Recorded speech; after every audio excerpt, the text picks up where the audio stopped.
دیا voice channel کے پیارے ناظرین، السلام علیکم۔ امی کو فوت ہوئے ابھی 10 دن بھی نہ ہوئے تھے۔ ابو نے چھپ کر گھر کی ملازمہ سے نکاح کر لیا۔ ملازمہ 16 سال کی تھی اور میرے ابو 60 سال کے۔ جب رات ہوتی تو ملازمہ کی چیخنے کی آوازیں کمرے سے باہر آتیں۔ ایک دن میں نے کھڑکی سے جھانک کر دیکھا تو میرے ہوش اڑ گئے۔ میرا نام عائشہ ہے، میری عمر 15 سال ہے۔ میں اپنے والدین کی اکلوتی بیٹی تھی۔ اماں ابا بہت امیر گھرانے سے تعلق رکھتے تھے۔ اماں کی پسند کی شادی تھی، جبکہ ابا اماں کو پسند نہیں کرتے تھے۔ لیکن چونکہ ابا اماں کے چچا کے بیٹے تھے، تبھی نانا نے اماں کی شادی اپنے بھائی کے گھر کر دی۔ ابا کو بھی دادا نے منا لیا۔ ابا بھی شادی نہیں کرنا چاہتے تھے، وہ کسی اور سے محبت کرتے تھے۔ انہوں نے دادا ابو کو بہت سمجھانے کی کوشش کی، مگر دادا ابو کا کہنا تھا کہ جہاں وہ کہیں گے وہاں ہی شادی ہوگی، مگر دادا ابو کی سختی پر ان کو ماننا پڑا۔ اماں 3 بہنیں تھیں، ابا اکلوتے بیٹے تھے۔ اماں کی شادی جس وقت ہوئی اس وقت ابا اماں کو بالکل پسند نہیں کرتے تھے۔ اماں کی شادی کے بعد نانا نانی کا ایک کار ایکسیڈنٹ میں انتقال ہو گیا اور ایک خالہ کچھ ٹائم بعد اچانک کہیں غائب ہو گئیں۔ سب بہت پریشان تھے، سب نے ڈھونڈا پر وہ کہیں نہ ملیں۔ ایک خالہ نیم پاگل ہو گئی تھیں، وہ کسی سے نہیں ملتی تھیں، ہمیشہ تنہا رہتی تھیں، کسی سے زیادہ بات نہیں کرتی تھیں۔ ماں اکثر خالہ سے مل آتی تھیں، لیکن وہ کبھی ہمارے گھر نہ آتی تھیں۔ ابا اماں کو ناپسند کرتے تھے، تبھی وہ اماں پر ظلم کرتے، ان کو مارتے پیٹتے، ان سے گھر کے کام تک لیتے۔ لیکن میری پیدائش کے بعد ابا کچھ بہتر ہو گئے تھے۔ اب اماں سے پیار سے بات کرتے تھے، اماں بھی خوش رہنے لگی تھیں۔ اماں ہر وقت سونے کے زیورات پہن کر رکھتی۔ ابا نے اماں کو ہر آسائش مہیا کی۔ دادی ہمیشہ کہتی تھی کہ نئی نویلی دلہنیں سجی سنوری ہی اچھی لگتی ہیں۔ میرے بعد گھر کا ماحول اچھا ہو گیا تھا۔ اماں ہمیشہ سوچتی تھیں کہ میرے قدم ان کی زندگی کے لیے بہت اچھے ثابت ہوئے ہیں۔ اماں نے کبھی بھی مجھے ابا کے خلاف نہیں کیا تھا۔ وہ ہمیشہ کہتی تھیں کہ جو کچھ بھی ہوا وہ ہم میاں بیوی کا معاملہ تھا، لیکن ان کی عزت میرا فرض ہے۔ میں نے اماں جیسا جذبہ اور ہمت کسی کی نہیں دیکھی تھی۔ اماں نے بہت سی تکلیفوں کے بعد بھی کبھی ابا سے بدتمیزی سے بات نہیں کی تھی۔ ابا نے اماں کو ایک ملازمہ رکھ دی جو دن بھر اماں کا کام کرتی۔ وہ کچھ ادھیڑ عمر کی عورت تھی۔ بہت عرصہ اماں کے کام کرتی رہی، مگر پھر وہ بیمار رہنے لگی۔ اماں اس کو کہتی کہ اب تم گھر پر آرام کر لیا کرو، اگر تمہاری کوئی بیٹی ہے تو اسے گھر لے آؤ، وہ کام کر لیا کرے۔ مگر ملازمہ کہتی کہ وہ جوان ہے، میں اسے کام پر نہیں لے کر آتی۔ لیکن ایک روز اس بوڑھی عورت کی جگہ اس کی بیٹی کام پر آئی، لیکن اس نے گھونگھٹ نکالا ہوا تھا۔ اماں نے کہا کہ تم گھونگھٹ اٹھا سکتی ہو، یہاں کوئی نہیں ہوتا، لیکن وہ ہمیشہ یہی کہتی کہ میں گھونگھٹ نہیں اٹھا سکتی۔ اماں نے سختی سے منع کیا ہے۔ ملازمہ اپنے گھر کام کرنے لگی۔ ابا کے سارے کام بھی وہی کرتی تھی۔ اس کی آواز بہت خوبصورت تھی، سفید رنگت اس پر بہت جچتی تھی۔ ملازمہ نے اماں پر اندھا بھروسہ کر لیا تھا۔ اماں ہر وقت اس ملازمہ کے ساتھ باتوں میں لگی رہتی، وہ نہ جانے اپنے کون کون سے دکھ سناتی۔ مجھے وہ ملازمہ ایک آنکھ نہ بھاتی تھی۔ میں اماں سے اکثر کہتی کہ مجھے یہ عورت ٹھیک نہیں لگتی، مگر اماں ایک ہی بات کہتی کہ تمہیں بڑوں کی باتوں میں پڑنے کی ضرورت نہیں ہے۔ میرے ابا کے ساتھ کافی ہنسی مذاق کرتی۔ مجھے ابا کا یہ رویہ بالکل پسند نہ آتا۔ میں اکثر اماں سے کہتی کہ ابا ملازمہ کے ساتھ بہت زیادہ ہنسی مذاق کرتے ہیں، ان کا ملازمہ کے ساتھ اتنا ہنسی مذاق کرنا بہتر نہیں ہے۔ مگر اماں خاموش رہتی۔ اکثر میں ملازمہ کو ٹوک دیا کرتی اور بولتی کہ اپنی حد میں رہا کرو، تم ایک ملازمہ ہو، ملازمہ کی طرح رہا کرو۔ ابا کو دیکھتے ہی وہ آنسو بہانے لگتی۔ ابا ہمیشہ مجھے ڈانٹ دیتے اور اماں سے کہتے کہ اس کو کچھ تمیز سکھاؤ۔ اماں بھی مجھ سے غصہ رہنے لگی۔ میں نے سوچ لیا تھا کہ میں اس ملازمہ کو گھر سے نکلوا کر رہوں گی، مگر شاید قسمت کو کچھ اور ہی منظور تھا۔ اکثر اب اماں کی غیر موجودگی میں ملازمہ ابا کے کمرے میں جاتی اور کئی گھنٹے بعد جب ملازمہ کمرے سے نکلتی تو پوری کانپ رہی ہوتی تھی اور نہ جانے اپنی چادر کے نیچے کیا چھپا لیتی۔ ایک روز تجسس کے مارے میں ملازمہ کو ابا کے کمرے میں جاتے ہی خود بھی ان کے پیچھے چل پڑی، لیکن میری حیرت کی انتہا نہ رہی جب میں نے دروازے کو دھکا لگایا تو دروازہ اندر سے بند تھا۔ ابا کے کمرے کی کھڑکیاں بہت اوپر تھیں جو میری پہنچ سے دور تھیں، تبھی میں اندر کا منظر نہیں دیکھ سکی، مگر اندر سے عجیب و غریب آوازیں آنے پر میرا تجسس مزید بڑھنے لگا۔ اندر سے کچھ کاغذات ہلانے کی آوازیں آ رہی تھیں، جبکہ ایسا محسوس ہو رہا تھا کہ ابا کمرے میں نہیں ہیں۔ ایک روز شام کے وقت اماں جب باہر سے لوٹیں تو کافی پریشان تھیں۔ گھر پر نہ تو ابا تھے اور ملازمہ تو شام کی جا چکی تھی۔ میں نے اماں سے پوچھا کہ اماں کیا ہوا ہے، اتنی پریشان کیوں ہیں؟ مگر اماں خاموش رہی اور آنسو بہاتے کمرے میں چلی گئی۔ مجھے کافی حیرانی ہوئی کہ صبح تو اماں بالکل ٹھیک تھیں، آخر ایسا کیا ہوا ہے کہ اماں کی یہ حالت ہو گئی۔ کچھ دیر بعد ابا بھی گھر آئے، لیکن ابا کافی خوش لگ رہے تھے۔ ابا آتے ہی کمرے میں چلے گئے، لیکن اماں کمرے کا دروازہ بند کر چکی تھی۔ ابا نے مجھ سے اماں کی طبیعت کے بارے میں پوچھا تو میں نے انہیں دوپہر کا واقعہ بتا دیا۔ ابا بھی کافی پریشان ہوئے، وہ دوبارہ سے اماں کے کمرے کے دروازے کو کھٹکھٹانے لگے۔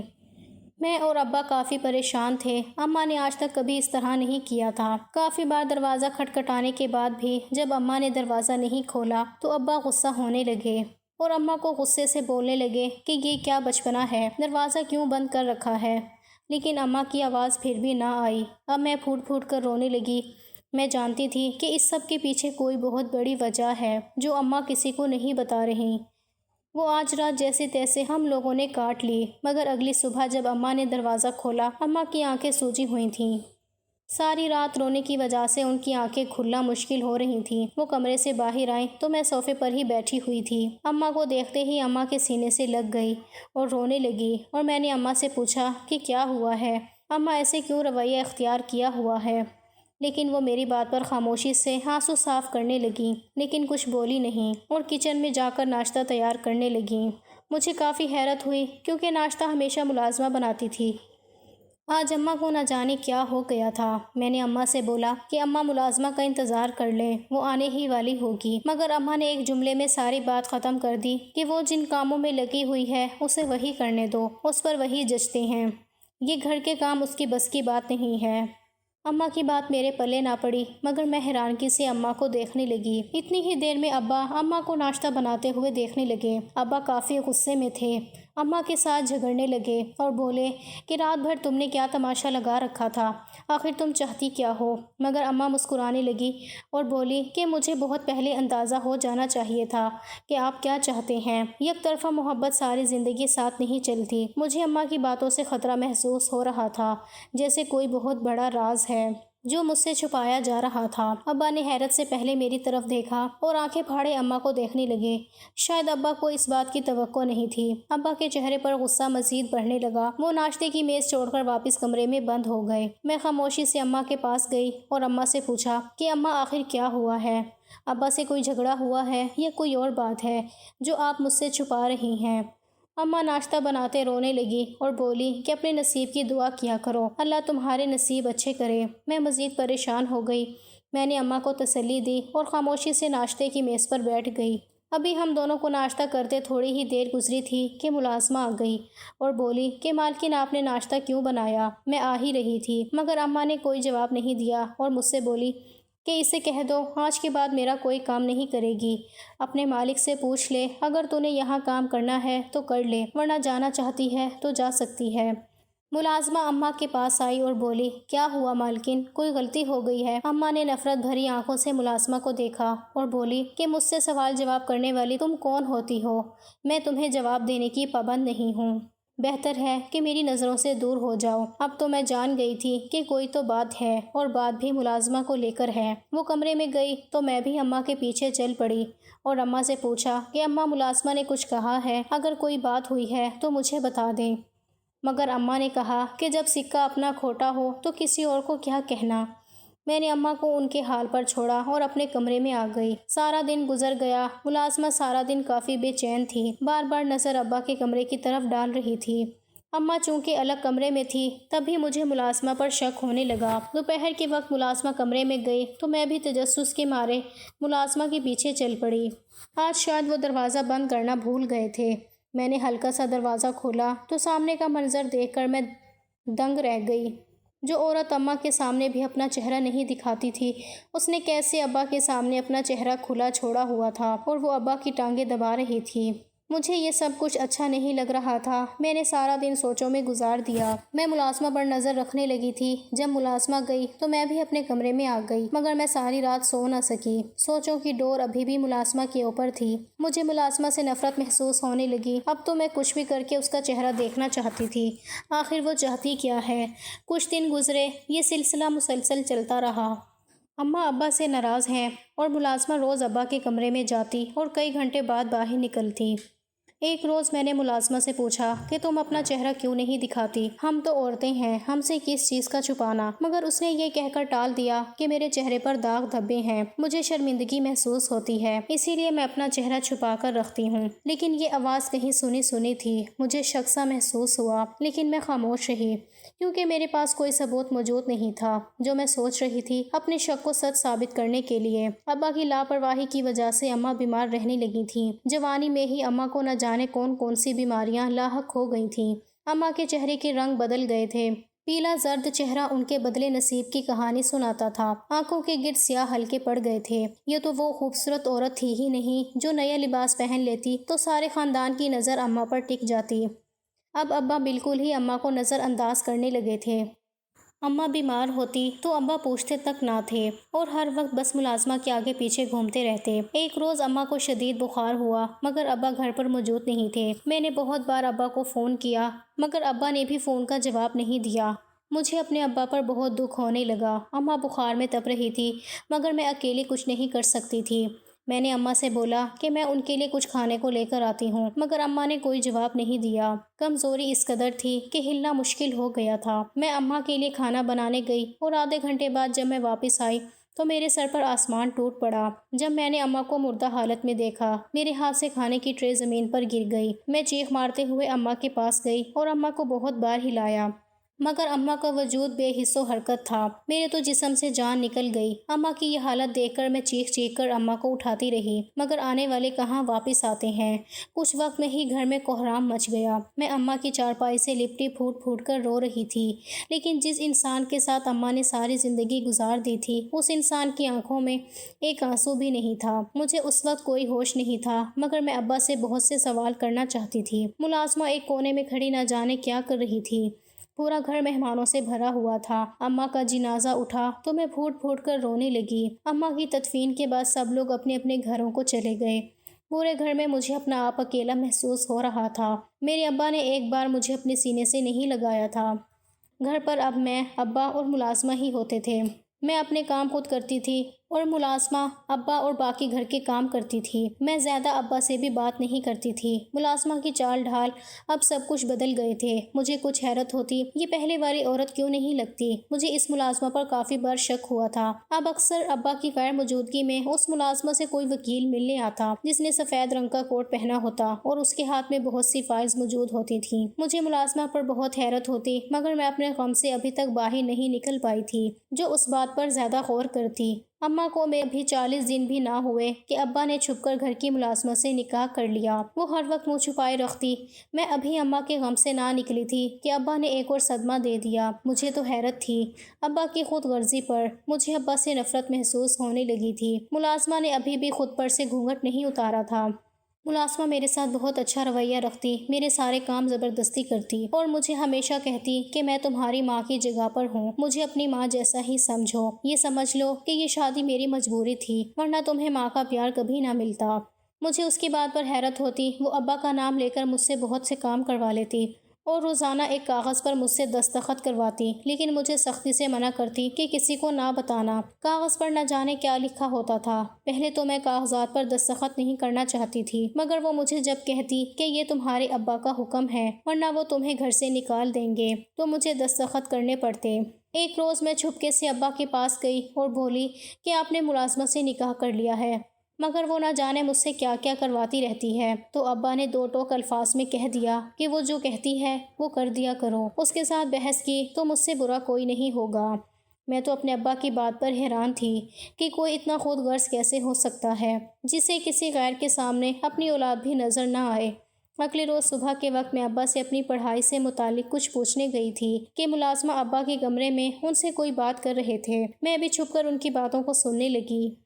ملازمہ کہہ رہی تھی کہ آپ کی بیٹی کو مجھ پر شک ہے، اب وہ مجھ پر بہت نظر رکھتی ہے، مجھے اچھا نہیں لگتا، آپ مجھے میرے گھر واپس چھوڑ آئیں، میں وہاں ہی ٹھیک تھی، آپ نے نہ جانے کیوں مجھ جیسی سے نکاح کر لیا اور یہاں لے آئے، یہاں تو میری حیثیت ابھی بھی ایک ملازمہ جیسی ہے۔ ابا نے ملازمہ کو تسلی دی اور بولے کہ تم اس گھر کی مالکن ہو، میری سابقہ بیوی کے مرنے کے بعد اب تم ہی سب کچھ ہو، کاش وہ اس روز ہم دونوں کو اکٹھے نہ دیکھتی تو آج وہ یہاں ہوتی۔ ابا کی آواز آ گئی تھی۔ مجھے یقین نہیں آ رہا تھا کہ ابا جو کہہ رہے ہیں وہ سچ ہے۔ اماں اس روز سے اسی لیے پریشان تھی اور ابا سے ناراض تھی۔ ابا بے وفائی کی سب حدیں پار کر گئے تھے۔ ابا نے مجھے اور اماں کو جو غم دیا تھا وہ ناقابل برداشت تھا، مگر اب جو ہو گیا تھا اسے بدلا نہیں جا سکتا تھا۔ میں نے اپنے نصیب کے ساتھ سمجھوتا کر لیا تھا، جیسے میری اماں نے اپنے نصیب کا لکھا مان لیا تھا۔ میں خود کو یہ سوچ کر حوصلہ دیتی کہ یہ وقت بھی گزر ہی جائے گا، ہم تا عمر یہاں نہیں رہ سکتے، ہم نے بھی واپس جانا ہے۔ اماں کی موت نے مجھے جہاں توڑا تھا وہیں کہیں نہ کہیں بہت ہمت بھی دی تھی۔ ایک دن ملازمہ کام کر رہی تھی، میں بھی کچن میں کسی کام کے لیے گئی، مگر میری نظر جیسے ہی ملازمہ کے گلے پر پڑی تو میں دنگ رہ گئی۔ اس کے گلے میں سونے کی چین دیکھ کر مجھے شک سا ہوا۔ جو ہی اس کے چہرے سے کپڑا ہٹایا تو سر پر آسمان ٹوٹ پڑا۔ وہ ملازمہ کوئی اور نہیں بلکہ میری نیم پاگل خالہ تھی۔ میری آنکھیں کھل گئیں، مگر پھر بھی اپنی آنکھوں پر یقین نہیں آیا۔ خالہ گھونگھٹ اٹھتے ہی ایک دم چونک گئی اور مجھے حیرت سے دیکھنے لگی۔ مجھے یقین نہیں آ رہا تھا کہ ابا نے اماں کو دھوکہ خالہ کی وجہ سے دیا تھا یا یہ کوئی اور کہانی تھی، مجھ سے کچھ چھپایا جا رہا تھا، میں کچھ نہیں جانتی تھی۔ اب تو میں بس چہرے پر ہاتھ رکھ کے اس بات کو یقین کرنے کی کوشش کر رہی تھی کہ جو میں دیکھ رہی ہوں وہ حقیقت بھی ہے یا نہیں۔ میں الٹے قدموں اپنے کمرے میں آ کر بند ہو گئی۔ ابا گھر آئے تو میں اس وقت بھی کمرے سے نہ نکلی۔ نہ جانے خالہ نے ابا کو کیا کہا کہ ابا رات کے وقت میرے کمرے میں آئے اور بولے کہ انہوں نے مجھ سے کچھ بات کرنی ہے، مگر میں اس وقت اس حالت میں نہیں تھی کہ میں کسی سے بات کر سکتی۔ مجھے دھچکے پہ دھچکا مل رہا تھا، مجھے سنبھالنے کے لیے کچھ وقت درکار تھا۔ میں نے ابا سے بولا کہ ابھی مجھے کسی سے بات نہیں کرنی، مگر ابا مجھ پر غصہ ہونے لگے اور بولے کہ جلدی سے میری بات سنو ورنہ مجھ سے برا کوئی نہیں ہوگا۔ میں بولی کہ ابھی بھی آپ سے برا کوئی نہیں ہو سکتا، جنہوں نے نہ صرف میری اماں کی جان لے لی بلکہ مجھ پر اتنا بوجھ لاد دیا جس کو اٹھانے کے لیے میرے کندھے کمزور تھے۔ کیا ابا نے ایک بار بھی نہیں سوچا ہوگا کہ میرے ذہن پر اس سب کا کیا اثر پڑے گا؟ ابا نے تو وہی کیا جو ان کو بہتر لگا۔ دوغلے رشتوں کا بوجھ انسان کو تھکا دیتا ہے۔ میں نے اپنے آنسو صاف کیے اور ہمت کرتے ہوئے اٹھ کر ابا کی بات سننے لگی۔ میں نے ابا سے کوئی سوال نہ کیا، نہ ہی کوئی جواب مانگا۔ میں خاموشی سے ابا کے سامنے سر جھکائے کھڑی تھی، شاید کہنے کے لیے کچھ بچا ہی نہیں تھا۔ ابا نے لمبا سانس لیا اور مجھے اپنے پاس بلایا۔ میں ابا کے پاس جا کر بیٹھی تو ابا نے اپنی بات شروع کی۔ میں بہت غور سے ابا کی ہر بات سن رہی تھی۔ ابا نے بولا کہ ابا اور خالہ بچپن سے ایک دوسرے سے محبت کرتے تھے، مگر اماں کی محبت خالہ اور ابا کی محبت پر بھاری پڑ گئی۔ ابا نے دادا کو بہت بار سمجھانے کی کوشش کی، مگر دادا کی ایک ہی ضد تھی کہ ان کا بھائی کسی صورت چھوٹی بیٹی کے لیے نہیں مانے گا جب تک اس کی بڑی بیٹی کی شادی نہیں ہو جاتی، اور رشتہ بھی انہوں نے اپنی بڑی بیٹی کے لیے مانگا ہے، نہ کہ چھوٹی بیٹی کے لیے۔ ابا کو اپنی عزت اور انا پیاری تھی، مگر میری محبت کسی کو نظر نہیں آئی۔ میں نے بھی اس دن خود سے وعدہ کر لیا تھا کہ کچھ بھی ہو جائے گا میں تمہاری ماں کو کبھی خوشی نہیں دوں گا، ہمیشہ اس پر ظلم کروں گا۔ ہاں میں مانتا ہوں کہ یہاں پر میں غلط تھا، میں نے تمہاری ماں پر ظلم بھی کیا اور اسے ہر خوشی سے محروم رکھا، مگر یہ بات ہے کہ تمہاری پیدائش کے بعد میرے دل میں اس کے لیے نرم گوشہ پیدا ہو گیا تھا۔ میں نے اس سے محبت نہ سہی مگر اس کو عزت دینا شروع کر دی تھی۔ لیکن ایک روز میں کام کے سلسلے میں شہر گیا تو وہاں تمہاری خالہ ایک ہسپتال کے باہر کھڑی تھی۔ تمہاری خالہ بہت بیمار تھی۔ میں نے زبردستی اسے ڈاکٹر کو دکھایا تو ڈاکٹر نے بولا کہ تمہاری خالہ تنہا رہنے کی وجہ سے بیمار رہنے لگی ہے۔ تنہائی انسان کو اندر سے کھوکھلا کر دیتی ہے۔ میں ابا کی باتیں بڑے غور سے سن رہی تھی۔ مجھے لگا کہ ابا مجھ سے غلط بیانی کر رہے ہیں، مگر میرے پاس ابا کو غلط ثابت کرنے کے لیے کوئی ٹھوس ثبوت بھی موجود نہیں تھا۔ میں خاموشی سے ابا کو سنتی رہی۔ ابا نے اپنی کہانی جاری رکھتے ہوئے مجھے بتایا کہ اس روز خالہ کی ضد کے باوجود ابا انہیں اپنے ساتھ گھر لانا چاہ رہے تھے، مگر خالہ کا ایک ہی کہنا تھا کہ وہ اپنی وجہ سے آپ لوگوں کا گھر خراب نہیں کرنا چاہتی۔ مگر نہ جانے نصیب میں کیا لکھا تھا، تمہاری اماں نے مجھے اور تمہاری خالہ کو ایک ساتھ دیکھ لیا۔ میں یہ بات جانتا تھا کہ تمہاری اماں مجھے اور تمہاری خالہ کو ایک ساتھ دیکھ چکی ہیں، میرے پاس کوئی دوسرا راستہ نہیں تھا۔ تمہاری خالہ کی طبیعت دن بدن بگڑتی جا رہی تھی، اس پر تمہاری اماں کا بگڑتا رویہ مجھے دوہری پریشانی میں مبتلا کر رہا تھا۔ تمہاری خالہ گھر پر ملازمہ بن کر رہنے لگی اور اصل ملازمہ کو میں نے کام سے ہٹا دیا۔ تمہاری اماں بھی یہ جانتی تھی کہ ملازمہ کوئی اور نہیں بلکہ تمہاری سگی خالہ ہے۔ تمہاری خالہ نے کئی بار تمہاری اماں سے معافی مانگنے کی کوشش کی، وہ بے قصور ہو کر تمہاری اماں کو صفائیاں دیتی رہی، مگر تمہاری اماں کی ایک ہی ضد تھی کہ میں تمہاری اماں کو طلاق دے دوں۔ میں بے وفا نہیں تھا، مگر تمہاری اماں نے مجھے بے وفائی کا تمغہ بھی دے دیا۔ میں خاموشی سے سب برداشت کر رہا تھا۔ جس روز تمہاری اماں کی موت ہوئی اس روز میں ٹریفک میں بہت برے طریقے سے پھنسا تھا، لیکن جب تک میں گھر آیا تب تک دیر ہو چکی تھی۔ غلط فہمیاں انسان کو برباد کر دیتی ہیں، اور نہ جانے اس غلط کے بدلے میں کتنے ہی گھر تباہ و برباد ہو چکے ہیں۔ ہر رشتے میں سب سے پہلے انسان کا بھروسہ کرنا لازم ہے، مگر نہ تمہاری اماں کو مجھ پر بھروسہ ہوا اور نہ میں کبھی دلا سکا۔ ابا کی بات سن کر میری آنکھوں میں آنسو بہہ رہے تھے۔ مجھے یقین نہیں آ رہا تھا کہ اتنا سب کچھ میری آنکھوں کے سامنے ہو گیا اور میں کچھ نہیں کر پائی۔ میں ہچکیوں کے ساتھ رو رہی تھی جب خالہ میرے سامنے پانی لیے کھڑی ہو گئیں اور بولیں کہ پانی پی لو۔ میں غور سے کبھی پانی کو تو کبھی خالہ کے چہرے کو دیکھتی، پھر ہاتھ بڑھا کر میں نے گلاس پکڑ لیا اور پانی پینے لگی۔ میری خالہ کو نہ جانے مجھ پر ترس آ گیا تھا، جو جلدی سے مجھے اپنے سینے سے لگایا اور پھوٹ پھوٹ کر رونے لگی۔ مجھے بھی کسی سہارے کی ضرورت تھی، تبھی میں خالہ کے ساتھ لگی رونے لگی۔ میرے دل پر پڑا بوجھ بہت حد تک ختم ہو چکا تھا۔ پہلے سے گھر کا ماحول کچھ بہتر ہونے لگا۔ خالہ میرا بہت خیال رکھتی، میری ضروریات میرے کہنے سے پہلے ہی پوری کر دیتی۔ میری صحت سے لے کر میری پڑھائی تک کی ساری ذمہ داریاں خالہ نے اپنے سر پر لے لی تھیں۔ ابا بھی ہر دوسرے دن خالہ کو ڈاکٹر کے پاس لے کر جاتے۔ خالہ کا بھی علاج اچھی طرح سے ہو رہا تھا۔ ایک دن خالہ میرے پاس آئیں، ان کے ہاتھ میں کچھ کاغذات تھے۔ مجھے حیرت ہوئی کہ یہ کاغذات تو پہلے بھی میں نے کہیں دیکھے ہیں۔ خالہ بہت عرصے پہلے مجھ سے ایسے ہی کاغذات پر دستخط کروایا کرتی تھیں۔ ابھی وہ میرے پاس ان کاغذات کو لے کر آئی تھیں اور مجھے دستخط کرنے کے لیے بولا تھا۔ پہلے تو مجھے تجسس ہوا کہ آخر ان کاغذات میں ایسا کیا ہے۔ میں نے خالہ سے پوچھا کہ کاغذات کس چیز کے ہیں، تو مجھ سے نظریں چرانے لگیں جیسے مجھ سے کچھ چھپا رہی ہیں۔ میں نے خالہ سے پھر سوال دہرایا کہ خالہ یہ کاغذات کس چیز کے ہیں، تو خالہ بولی کہ اس بات کا تمہارے ابو کو بالکل بھی علم نہ ہو۔ یہ ان کے جائیداد کے پیپرز ہیں جو تمہاری اماں نے تمہارے ابا کی جائیداد میں سے کچھ میرے نام کر دی تھی۔ جب تمہارے ابا نے بہت سی جائیداد تمہاری اماں کے نام لگائی تو میری حفاظت کے لیے تمہاری اماں نے اس میں سے کچھ جائیداد میرے نام کر دی تھی، مگر اب مجھے اس کی ضرورت نہیں ہے۔ میں تمہاری امانت تمہیں واپس لوٹانا چاہتی ہوں۔ مجھے یہ سب نہیں چاہیے۔ مجھے جو چاہیے تھا وہ اللہ نے میری جھولی میں بن مانگے ہی ڈال دیا ہے، ایک محبت کرنے والا شوہر اور ایک پیاری سی بیٹی۔ اللہ نے مجھے نہ جانے کس نیکی کے صلے میں دی ہے۔ یہ بات تمہارے ابا کو کبھی نہ پتہ چلے، ورنہ جو تمہاری اماں کے لیے ان کے دل میں عزت اور محبت تھی اور بھروسہ تھا وہ سب ختم ہو جائے گا۔ ان کا بھروسہ نہ صرف تمہاری اماں پر بلکہ مجھ پر، بلکہ دنیا کی تمام عورتوں پر سے اٹھ جائے گا۔ میں خالہ کو جتنا برا سمجھتی تھی خالہ اتنی بری نہیں تھیں۔ وقت اور حالات نے میرے آگے ایسے ایسے واقعات لا کر کھڑے کر دیے تھے کہ جن پر بھروسہ کرنا میرے لیے مشکل تھا۔ جو غلطی ماں نے کی وہ غلطی کہیں نہ کہیں میں بھی کر رہی تھی، مگر میری آنکھیں جلد ہی اللہ نے کھول دیں اور میں کسی کے ساتھ زیادتی کرتی اس سے پہلے ہی سچائی سامنے آ گئی۔ کاش یہ سچائی اماں کے سامنے بھی آ جاتی تو شاید آج اماں میرے ساتھ ہوتی۔ ہماری زندگی میں دو چیزیں ہمیں بے بس کر دیتی ہیں، ایک کاش اور شاید۔ خالہ نے اماں کی دی ہوئی ساری جائیداد میرے نام کر دی تھی۔ اس بات کی بھنک بھی ابا کو نہیں ہونے دی۔ خالہ میری اماں جیسی تو نہ تھی، مگر چہرہ کچھ کچھ میری اماں سے ملتا تھا۔ مجھے اکثر اوقات خالہ میں اپنی اماں نظر آتی تھیں۔ خالہ بھی میرا خیال ماں کی طرح رکھتی۔ انہوں نے کبھی اپنی اولاد کی خواہش کی ہی نہیں تھی۔ وہ ہمیشہ ایک ہی بات کہتی تھیں کہ مجھے اللہ نے ایک بیٹی دے دی ہے، مجھے اور کیا چاہیے۔ میں تو اس عورت کی ظرف پر حیران تھی جو اتنی تکلیفیں برداشت کرنے کے باوجود میرے ساتھ بہت اچھی طریقے سے رہتی تھیں۔ اگر وہ چاہتی تو اپنی بہن کے کیے کا بدلہ مجھ سے لے سکتی تھیں، مگر انہوں نے اپنا آپ دکھاتے ہوئے مجھے یہ بات سمجھائی کہ ہر برا کرنے والے کے ساتھ برا نہیں کیا جاتا۔ اگر ہم کچھ اچھائی کر دیں گے تو اللہ ہمیں دنیا اور آخرت میں عزت خود دے دیتا ہے۔ ضروری نہیں کہ ہر بار برائی کے بدلے میں برائی ہی دی جائے۔ یہ آپ کا ظرف اور آپ کے ضمیر پر منحصر ہے کہ وہ کتنا بڑا ہے اور کس چھوٹی چیز کے بدلے کیا بڑی چیز دے سکتا ہے۔ اگر ہم سمجھوتا کر لیں اور اپنے نصیب کا لکھا مان لیں اور منفی سوچ کی جگہ مثبت سوچ رکھنے لگیں تو ہماری زندگی کے کئی مسئلے ہم بغیر کچھ کیے ہی حل کر سکتے ہیں۔ اعتبار اور عزت ہر انسان کا حق ہے۔